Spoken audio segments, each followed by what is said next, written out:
Hello students, आप सबका फिर से मेरे यूट्यूब चैनल पर स्वागत है। आशा करता हूँ आप सब अच्छे होंगे। तो आइए आज हम लोग बिहार बोर्ड के क्लास 8 के गणित के प्रश्नावली 8.3 के बचे हुए प्रश्नों को देखते हैं, जो कि है प्रश्न संख्या 8 से 11 तक। इससे पहले का वीडियो मैं इस चैनल पर डाल चुका हूँ। आप लिंक से जाकर डिस्क्रिप्शन में लिंक पर जा करके उसको चेक कर सकते हैं। तो आइए क्लास स्टार्ट करते हैं। सबसे पहले क्या कहता है क्वेश्चन नंबर 8 में कि स्वाति एक जमीन का टुकड़ा खरीदने हेतु बैंक से 40,960 रुपए कर्ज ली। स्वाति जो है बैंक से जमीन खरीदने के लिए 40,960 रुपए कर्ज ली। तो जो पैसा हम लोग कर्ज पे लेते हैं वो क्या होता है? वो मूलधन होता है। तो यहाँ मूलधन हो गया 40,960। यदि बैंक 12.5% 12.1/2 मतलब 12.5% वार्षिक दर से 1.5 वर्ष के लिए 1.1/2 1.5 वर्ष के लिए 1 साल और आधा साल के लिए कर्ज देती है और ब्याज का संयोजन अर्धवार्षिक होता है। यही मेन चीज है, ब्याज का संयोजन अर्धवार्षिक है, मतलब साल में 2 बार होगा। अर्धवार्षिक मतलब 6 महीना पर। यह तिमाही होता था, साल में 4 बार हो जाता। तो अर्धवार्षिक है तो आपको कितना पैसा लौटाना है, मतलब मिश्रधन क्या है से निकालना है, और उसके द्वारा भुगतान किया गया ब्याज की राशि, मतलब उसमें चक्रवृद्धि ब्याज कितना है। तो देखो ब्याज दर जो है ना, चूंकि ब्याज का संयोजन अर्धवार्षिक होता है और ब्याज दर हमको दे के रखा है वार्षिक। कितना दे के रखा है?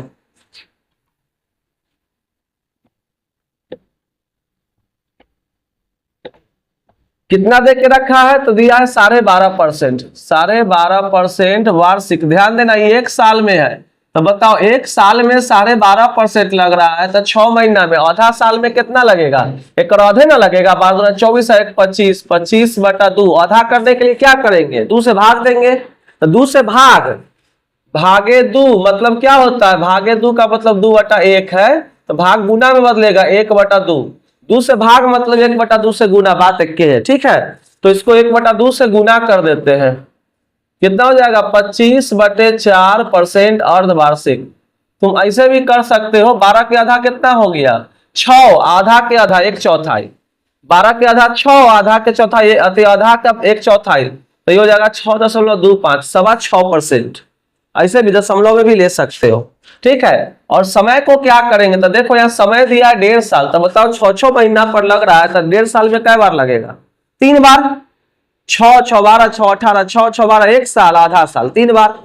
तो एक बात तुमको सिखाते हैं, जब भी ब्याज का संयोजन अर्धवार्षिक होगा, अगर ब्याज दर तुमको वार्षिक में दिले तो आधा कर लेना। आधा कर लेना मतलब 18% वार्षिक।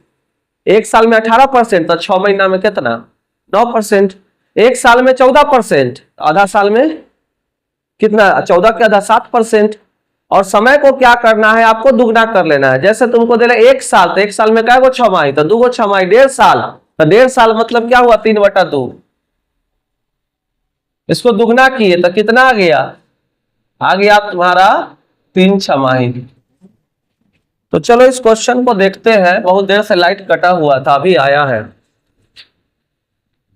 8 नंबर क्वेश्चन। मूलधन कितना है यहाँ पर होगा? मूलधन जो है हमारा P कितना है? तो यह है 40,960 रुपया। और ब्याज दर कितना है? ब्याज दर R छोटकार से भी लिख सकते हो आप। कितना दिया है? 12.5% वार्षिक। ध्यान देना यहाँ पर क्या हो रहा है? तो यहाँ हो रहा है अर्धवार्षिक संयोजित हो रहा है ब्याज। ठीक है, 12 24 1 25 वार्षिक है। अर्धवार्षिक हो रहा है ना होगा, तो इसको क्या करेंगे? आधा करेंगे। 2 से भाग 12 24 1 इस इंटू, अभी हम समझाए है ना, भागे 2 मतलब गुने 1/2। भाग का चिन्ह बदलता है गुना में, नीचे वाला ऊपर, तो नीचे 1 छुपल है। ठीक है, यह हो गया तुम्हारा अर्ध वार्षिक। यह हो गया तुम्हारा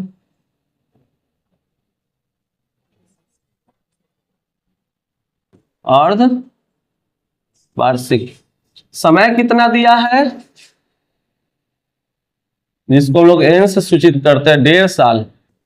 1.1/2 बस, मतलब 2 एकम 2 1 3/2 बस। इसको छमाही में भी बदल लेते हैं। तो छमाही में बदलने के लिए क्या करेंगे? अभी समझाया है ना, ब्याज दर को 2 से, ब्याज को 2 से भाग, समय को 2 से गुना। ये हो गया छमाही। मतलब टोटल कै गो अर्ध वर्ष होगा, 3 छमाही, 1.5 साल में 3 बार लगेगा, इसलिए मिश्रधन बराबर होगा। पिछला वीडियो में हम पढ़ाए हैं मिश्रधन का फॉर्मूला होता है मूलधन गुने 1 प्लस दर बटे, हो सकता है पिछला में छोटका लिख दिए हो आप। अभी क्या है, मूलधन के जगह हम लोग भरते हैं 40,960, आर के जगह कितना दर ले, ब्याज के जगह हम लोग ये लेंगे 25/4 बटा में 100, गुने पावर हो गया 3, तो कितना हो गया 40,96,0 रुपया। इसको क्या करते हैं, इसके नीचे ना हुआ 1 छुपल एक्चुअली में, तो ये हो जाएगा तुम्हारा 1 प्लस 25/4। ये जो बटा है ना, ये बटा भी भाग ही होता है, ये जो बटा है भाग है, तो भाग बदलेगा गुना में, तो नीचे वाला ऊपर, ऊपर वाला काट लो, 25 से कट जाएगा, कितना आ गया यार 40,96, 40,96 गुने यह हो गया 1 प्लस 1/4 चौका 16, 4 चौका 16 पावर 3, यह कितना हो जाएगा। तो कल सिखा है ना, कल मतलब पिछला वीडियो में 16 एकम 16 1 17, 16 एकम 16 एक तिरछा गुना करना, 16 एकम 16 प्लस है तो जोड़ देंगे ऊपर वाला का, तो 16 एकम 16 1 17, 40,96 17। अब यहाँ 17 का क्यूब करना है, 16 का क्यूब करना है, 17 का क्यूब करना है और 16 का क्यूब करना है, बाकी को यहाँ लिखते हैं, ये हो जाएगा तुम्हारा 40। आप इसको 3 बार भी लिख सकते हैं, 16 का क्यूब तो यही होता है 40,96, 16 का क्यूब यही होता है, 17 का क्यूब 49 समथिंग होगा, 17 के क्यूब मतलब 17 गुने 17 गुने 17, ये हो गया 289, तो कितना हो जाएगा 963 के 3 हासिल 6, 8 7 56, 56 6 62 के 2 हासिल 6, 7 दूना 14 और 6 20, 9 8 2 3, 9 2 11 के 1 हासिल 1, 8 1 9 2 2 4913, कितना हो जाएगा 4913। तो ये 40,96 से नहीं 40,096 जो है 40,960 10 बार में कट जाएगा, तो बचेगा 4 9 1 3। अतः वह जो है स्वाति, क्या नाम था स्वाति, तो स्वाति जो है ना वो कितना लौट आएगी, पूछ रहा कितनी, स्वाति को कितनी राशि देनी होगी और उसके द्वारा भुगतान किया गया ब्याज की राशि भी ज्ञात करें। अतः पहले चक्रवृद्धि ब्याज निकाल लेते हैं, बाद में लिखेंगे, इसलिए चक्रवृद्धि ब्याज, तो मिश्रधन जो लौटाएंगे ना, मिश्रधन उसमें जो लिए थे उसको घटा देंगे, यही तरीका है ना, मिश्रधन में से मूलधन को माइनस कर देते हैं। लिए कितना थे 40,900, घटा के कितना आएगा, तो आपका घटा के आएगा 0 से 0 गया था 0, 13 से 6 गया था 7, ये बच गया 0, तो 10 हो गया, 10 से 9 गया था 1, 10 से 9 गया था 1, ये बच गया 8, इतने हो गया। अतः स्वाति कितना लौटाएगी 49,130 रुपए लौटाएगी, जिसमें ब्याज कितना है 8170 रुपया ब्याज है। चलो आप लोग इसका स्क्रीनशॉट ले लो ताकि बाद में आप उसको उतार सकते हैं। अगर पिक्चर क्वालिटी अच्छा नहीं दिख रहा है ना, तो आप उसके क्वालिटी में पिक्चर क्वालिटी को इनहेंस कर दीजिएगा, 144 kbps होगा, उसको चेंज करके 240 या फिर 360 कर दीजिए। अब हम लोग क्वेश्चन नंबर 9 देखते हैं। 9 में क्या है, क्वेश्चन नंबर 9 को देखते हैं। 9 में शायद तिमाही लग रहा है, मतलब 1 साल में 4 बार लगेगा। तिमाही मतलब 3-3 महीना पर, तो 1 साल में कै गो तिमाही होगा। देखो क्या दिया है, रवि 32,000 रुपए बैंक में जमा किया। चूंकि रवि यहाँ जमा कर रहा है, बैंक ब्याज देगा उस पर, तो मूलधन हो गया। हम पैसा जब बैंक में जमा करते हैं ना, तब बैंक वाला उस पर ब्याज देता है। तो बैंक द्वारा जमा की गई राशि पर ब्याज का संयोजन तिमाही है, 3-3 महीना पर होता है, 1 साल में 4 बार, तो 6 महीना में, तो 3-3 महीना पर हो रहा है ना, तो 6 महीना में 2 बार। ठीक है, इसमें क्या करेंगे, तिमाही वाली स्थिति में क्या करना कि ब्याज दर को 4 से भाग दे देना। छमाही वाले केस में क्या कर, सॉरी तिमाही वाले केस में क्या करना, ब्याज दर जब वार्षिक हो ना, वर्ष में मतलब 1 साल में लगता है, वर्ष में देले हो तो उसको तुमको निकालना है, वार्षिक देले हो तो 3 तिमाही करना है, एक साल में 4 बार लगेगा। तो सोचो कि एक साल में लगता है 12%, एक साल में 12%, तो 3 महीना पर, तिमाही पर कितना लगेगा, 4 से भाग दे दो, तो 12 महीना में 12%, तो 3 महीना में 3%, मान लो 20% लग रहा है एक साल में 20%, मतलब 12 महीना में 20%, तो 3 महीना में कितना, तो 4 से भाग दे दो। 4 से क्यों भाग देते हैं, क्योंकि 4 बार टोटल लगेगा 3 महीना पर, तो कितना हो जाएगा, 4 पचे 20, 5% प्रति तिमाही, प्रति तिमाही, हर 3 महीना पर 5% लग रहा है, तब ना 5, 10, 15, 20, 4 बार में 20 हो जाएगा। तो इसमें क्या करना, ब्याज दर को 4 से भाग देना और समय को 4 से गुना करना। देखो देखते हैं क्वेश्चन का, क्वेश्चन नंबर है 9। क्वेश्चन देखते हैं, तो मूलधन कितना पैसा जमा किया था, यह किया था 32,000 रुपया, ठीक है, और उस पर उसका ब्याज दर तिमाही संयोजित होता है। ब्याज दर कितना है, ब्याज दर जो है 5%, देखो यहाँ वार्षिक दिल को हुआ, तिमाही में बदले के होते, तो तिमाही में बदले ला, बोल साल में कै गो तिमाही होते, 4 गो, तो इसको 4 से भाग दे दो, प्रति तिमाही, बटे में छोड़ देते हैं, कोई दिक्कत नहीं है। तथा समय, समय मतलब इन कितना दिया है, तो समय दिया है 6 माह, 6 माह मतलब कै गो तिमाही, 6 महीना में 2 गो तिमाही, 2 बार लगेगा, एक साल में 4 बार लगता है, इसलिए मिश्रधन बराबर हो जाएगा मूलधन 1 प्लस दर बटे 100 के पावर n। मूलधन कितना है 32,000 गुने 1 प्लस आर के जगह कितना रख दे, 5/4 बटा, जो पिछला क्वेश्चन में बनाया है ना उसी तरह से बनाएंगे, 2 है, ये हो गया 32,000, तो इसको भी सॉल्व करेंगे, 1 प्लस 5/4, भाग है भाग, तो इना का नीचे एक छुपल है, एक भाग बदलेगा गुना में, नीचे वाला ऊपर, ऊपर वाला नीचे, 5 का 20, काट ले कि छोड़ दे, 84, चलो ठीक है, पावर 2 है, ठीक है। तो यह हो गया आपका 32,000 गुने 1 प्लस 20 × 80, 1/80, यह हो जाएगा 32,000 गुने 80 कम 80 है 81/80 का होल स्क्वायर, तो ये हो गया 32,000 गुने 80 का स्क्वायर कितना, इसको 2 बार लिख देते हैं, ठीक है ना, इसको भी 2 बार लिख देते हैं। देखो तो 2 0 से 2 0 कट जाएगा, 8 से कटेगा 320, 40 बार में, ये 8 से कटेगा 5 बार में, मतलब कितना हो गया 5 गुने 81 के स्क्वायर, तो 1 एकम 1, 8 एकम 8 गुना 16, हासिल 1 8 64 1 65, इतने होगा। तो यह हो जाएगा तुम्हारा गुना करके 5 एकम 5, 6 पचे 30, 5 एकम 5, 6 पचे 30, हासिल 3, 6 50 25 3 28, 50 25 3 28, हासिल 2, 6 पचे 30 2, 32,805 रुपया। पूछ क्या रहा था, तो पूछ रहा था 6 महीने में कितनी राशि प्राप्त होगी, तो वह डाला था बैंक में 32,000, लेकिन उसका बढ़ के कितना हो जाएगा 32,805, ब्याज मिल गया उसका, ठीक है। चलो इसका स्क्रीनशॉट ले लो,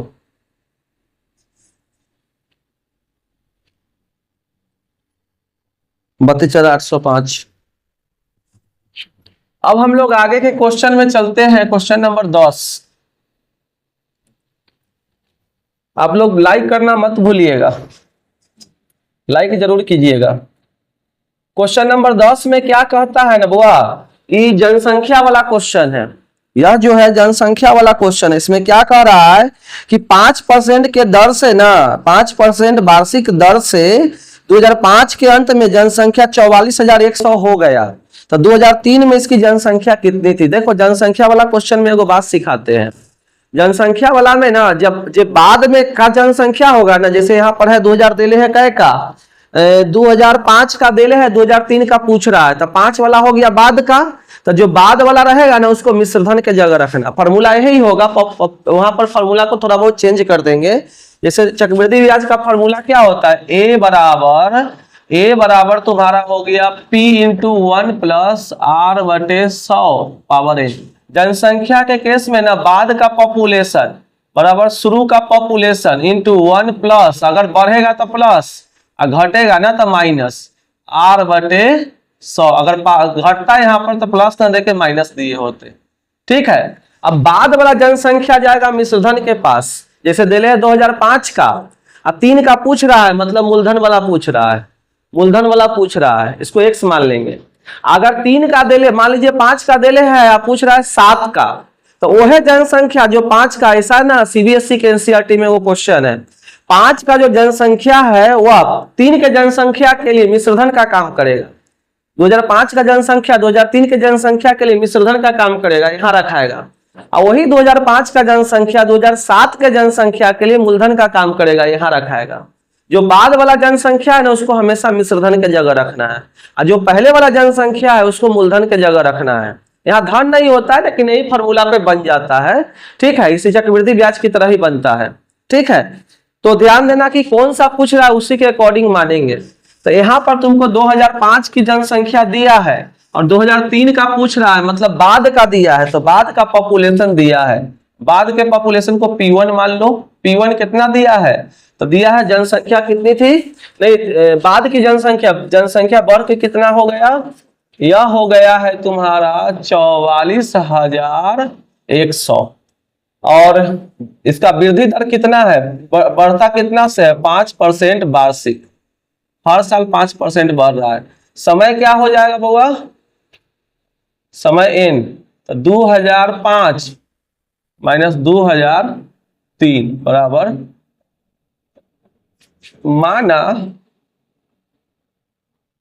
2003 में जनसंख्या x थी, तो इसलिए शुरू का जनसंख्या P0 यह हो जाएगा तुम्हारा कितना, x हो जाएगा। चूंकि फॉर्मूला वही होगा, चक्रवृद्धि ब्याज की तरह ही होगा, मिश्रधन का जगह लेते हैं। बाद का जनसंख्या बराबर शुरू का जनसंख्या इंटू 1, चूंकि बढ़ रहा है प्लस, घटता तो माइनस।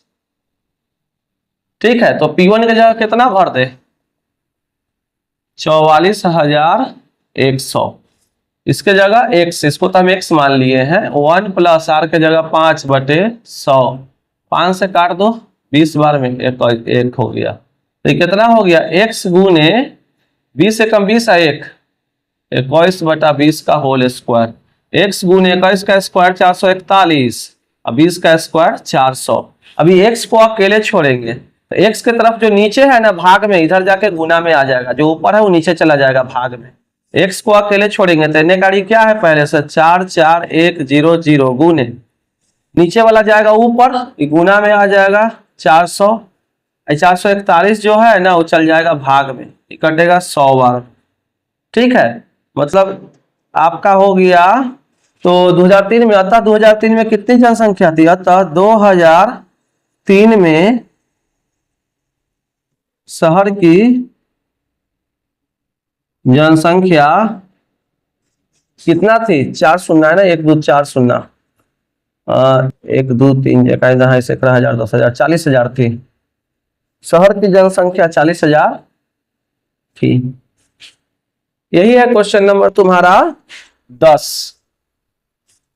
अब हम लोग क्वेश्चन नंबर 11 देखते हैं। क्वेश्चन नंबर 11 जो है ना डिप्रिसिएशन का क्वेश्चन है। अब मूल्यन का, मूल्यन क्या होता है, जैसे तुम नया साइकिल खरीद के लाते हो, मान लो कि 6,000 में तुम नया साइकिल कसवाए, 1 साल बाद तुम उसको बेचने जाओगे तो उसका दाम 6,000 तो नहीं होगा, 6,000 से कम होगा, मान लो 5,000 होगा। तो जो दाम घट गया, अब मूल्यन इसी को कहते हैं, मूल्य में कमी हो जाना। समय के साथ जो मशीन होता है या गाड़ी होती है उसका दाम घटता है, इसी को बोलते हैं अब मूल्यन, डिप्रिसिएशन। ठीक है, हम कार खरीदे 9 लाख का, 1 साल बाद उसका दाम हो जाएगा 6 लाख रुपया, अब मूल्यन हो गया। अच्छा 6,000 का तो साइकिल खरीदा, 1 साल बाद हो सकता है तुमको 5,000 दे रहा हो, तो उसके खरीदने के 2 साल बाद क्या 5,000 देगा, नहीं देगा, उससे भी कम हो जाएगा। जैसे जैसे समय गुजरेगा उसका दाम घटते जाएगा। तो ही अवमूल्यन का क्वेश्चन ये भी वैसे ही बनता है, चक्रवृद्धि ब्याज की तरह ही। जैसे चक्रवृद्धि ब्याज का फॉर्मूला था a बराबर p इंटू 1 प्लस r/100 के पावर n, यहाँ हो जाएगा बाद का वैल्यू बराबर शुरू का वैल्यू इंटू 1 प्लस, चूंकि डिप्रिसिएशन हो रहा है हमेशा माइनस होगा, हमेशा माइनस ही लेंगे, उसमें डिप्रिसिएशन हो रहा है, दाम घट रहा है तो माइनस लेते हैं। तो हमको दिया क्या है, हमको बोल रहा है ना कि एक जनरेटर जो है एक मशीन है, जनरेटर भी तो एक तरह से इंजन है ना, उसमें मशीन है, तो एक जनरेटर है, जनित्र, ठीक है, जनरेटर जिसको हम लोग बोलते हैं, तो एक जनित्र है, इसका वर्तमान मूल्य देले है, शुरू का मूल्य देले है, अभी का मूल्य भी नॉट कितना देले है, 42,000 रुपया। इसका डिप्रेसिएशन किस रेट से हो रहा है, तो इसका डिप्रेसिएशन हो रहा है 5% से। बहुत लोग यहाँ -5 लेते हैं, फॉर्मूला में प्लस लिखते हैं, हम फॉर्मूले में माइनस कर देते हैं। तथा समय कितना है, तो 2 वर्ष बाद, n बराबर 2 वर्ष। अब देखते हो जनरेटर का दाम 2 साल बाद कितना रह जाएगा, अभी तो 42,000 है ना, तो चूंकि V1 is equal to V0 into 1, यहाँ हमेशा माइनस लेना डिप्रिसिएशन में, कुछ लोग यहाँ माइनस करके यहाँ प्लस लेते हैं, इवन की कुछ बुक में भी देखे हैं बनाया हुआ। तो 42000 हमेशा दाम घटता है बुआ, इसमें तुम्हारा हो गया 5 बटे, काट दे 5 से एक बार में, 5 से 20 बार में, 42,000 रुपया गुने 20 से कम 20 से एक गया, या घटाव है 20 से कम 20 से एक गया, 19/20 का होल स्क्वायर। क्या करे, 2 बार लिख दे कि स्क्वायर कर दे, चलो स्क्वायर कर देते हैं। 19 का स्क्वायर 371, एक बार चेक कर ले।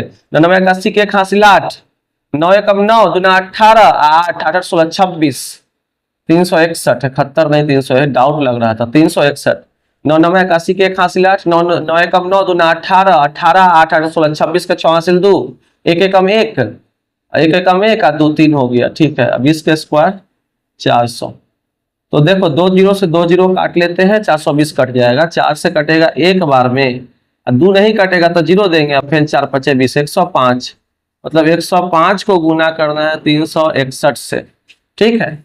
तो 361 गुने 100 प्लस 5, ये हो गया 36100, ये हो गया 5 एकम 5, 6 5 30 हासिल 3, 6 5 30 हासिल 3, 5 3 15, 16 17 18, 5 0 8 1 9 6 1 7। देखो जो मशीन था तुम्हारा, जो जनित्र था जनरेटर 42,000 का, अब 2 साल बाद उसका दाम घट के हो गया है कितना, 37,905। यही तुम्हारा आंसर है और यही आपका ये चैप्टर था। तो मिलते हैं अगले एक्सरसाइज में, जो अध्याय में बीजीय व्यंजक है, बीजीय आगे पढ़ना है, बीजीय व्यंजक, इसमें हम लोग मिलते हैं। और अगर आपको मेरा चैनल पसंद, अगर आपको मेरा पढ़ाया हुआ पसंद आता है तो आप जरूर से जरूर लाइक कीजिए, सब्सक्राइब कीजिए, दोस्तों में शेयर करना मत भूलिए। आप हमसे ऑनलाइन क्लास भी ले सकते हैं, उसके लिए आप मेरे व्हाट्सएप नंबर पे संपर्क कर सकते हैं, जो कि है 9097561375।